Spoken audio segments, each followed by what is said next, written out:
Let's talk British democracy. The UK government at the moment has two mandates. It has a mandate for Brexit and it has a mandate for austerity. Now here at Healthier In, because we're really concerned about the NHS, we campaign about both those things.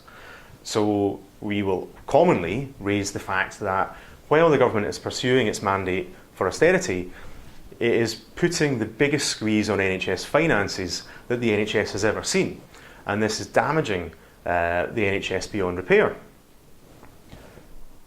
When we say things like that, when we campaign on that, when we petition about that, when we march about that, there's widespread acceptance that this is part of the British democratic process. That between votes, where you give the government a mandate for something, you can petition and tell them that the way they're pursuing that mandate isn't to your liking. And in many cases, the government will make a U-turn. I mean, Theresa May is the queen of U-turns.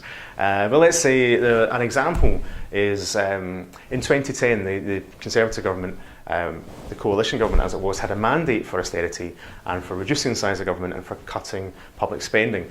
And they said, we're going to try doing that by selling off all of our forests.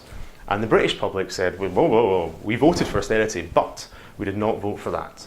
And so there were petitions and campaigns, and the Conservative government, or the coalition government, with the Conservative agenda, they reacted to it and they said, well, okay, that's part of the democratic process, we've heard what you've said, and we're changing our plans on that. We're still going to pursue austerity, but we're not going to do it by selling off our forests. And that was accepted British democratic process. In fact, the same thing happened in the early 90s when John Major was trying to sell off our forests. So, for a long time, this has been accepted that between votes, when you give someone a mandate,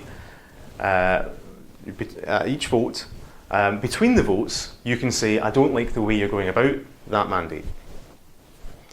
Now, a weird thing has happened since the referendum for leaving the EU, and that is that since that vote, anyone that discusses the mandate for Brexit, anyone that says, I'm not so keen on how the government is going about that mandate for Brexit, they're quite often labelled as undemocratic, demanding scrutiny on how the government is chasing after its mandate seems to be no longer accepted as part of the democratic process. To petition the government and to say, you know, that Brexit thing, I understand you've got a mandate for it, but I don't like how it's impacting the NHS.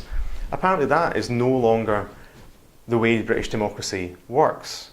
And this is a travesty for British democracy. It's very un-British for us to be curtailing our democracy, restricting our democracy in this way. Regardless of whether you voted for Leave or Remain, most people voted for a better NHS. Leave voters wanted more money, more staff, more resources for the NHS in most cases. And Remain voters wanted exactly the same thing, and they felt that the EU was a great way to have access to more resources, whereas Leave voters felt that leaving the EU was a way to have access to more money. We should both be able to agree that the NHS is being negatively affected by Brexit in the same way that it's being negatively affected by austerity. And we should be able to come together and petition the government and say, continue with your Brexit mandate, but work on fixing the problems that it's causing for the NHS. That is the most British democratic thing that we could do.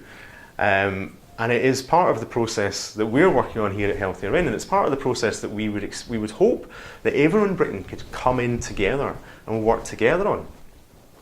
I mean, in fact, having differences over Brexit, but then coming together and working on something like the NHS and how Brexit impacts the NHS would be a tremendous show of the British spirit and how we can pull together to defend the things that we love.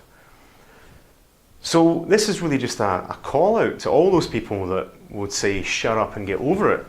Why not join us for the things that are being threatened by Brexit, even if you want Brexit to go ahead? Even if you think that Brexit is still the best thing for this country, and that in the long term it might be the best thing for the NHS or whatever aspect of British life that it is that you want to protect, let's come together and say when it's not achieving those ends.